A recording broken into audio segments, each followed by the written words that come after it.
So this is another static equilibrium problem. So we basically have a bar. It's attached to the wall at one end, and the other end is supported by a cable. And we're told the shop sign hangs from the right end here. And we're asked to calculate, and the cable is tilted, and we're asked to calculate the tension in the cable. And we're told the mass of the beam and the mass of the shop sign. Okay, another example of a problem that looks quite intimidating to start because there's a million things happening. So our conditions for static equilibrium are the following. So depending on the problem, you might have to use both of these conditions. For this specific example, you only have to use this one.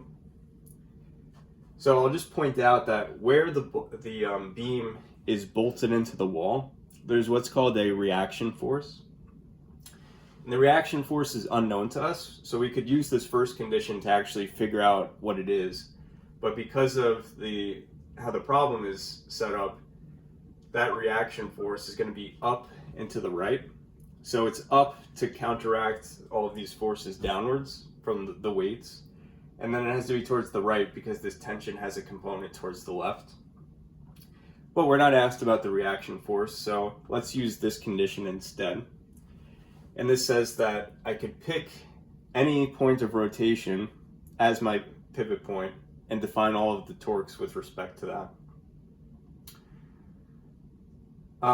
So what I'm going to do in this problem is I'm going to choose the left end of the beam as my point of rotation, because then I don't have to know what those reaction forces are. So if I do that, I do have to account for a couple different forces that are still present.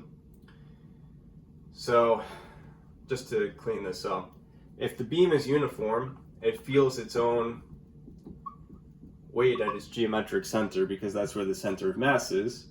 This sign hanging over the ends, I'll call it FG sign, provides a torque. And then the third thing that will produce a torque is the tension in this beam. Tension in this cable. So there are three forces that I have to contend with. Right, and I don't have to worry about this reaction force because it's at the thing I'm defining as my pivot point. So if this is the pivot point, the beam's weight will make it spin clockwise, as will this shop sign. And then the cable would make it spin counterclockwise.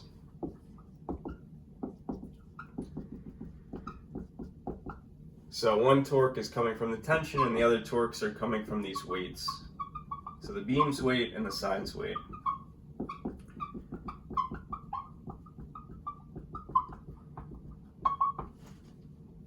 Okay, so this is going to be RF times sine of phi, right? R is the shortest distance from the points of rotation to the force, so that would just be the length of this beam here, which is given as 2 meters in the problem. The force itself is unknown, and then phi is the angle between R and the force. Another way of thinking about this is you want the component of T that is perpendicular to R. So if R is along the x-axis, I want the y component of the tension, which I could get by multiplying by sine of 45, right? Because this basically, not basically, it literally is a right triangle where T is the hypotenuse. And I could get Ty by doing sine of phi is equal to Ty over T. Okay, so for the beam, this is 1 meter from the left edge because it's at the center. The beam, I erased it, but we're told it has a mass of 10 kilograms. The sign is hanging at the left end, so that's why I'm plugging in 2 here. It has a mass of 20 kilograms times 9.8. So this is going to be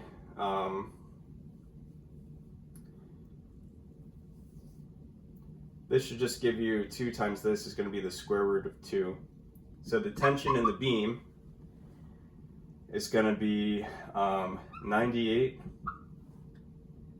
plus 392 over the square root of 2, and that's going to be in newtons.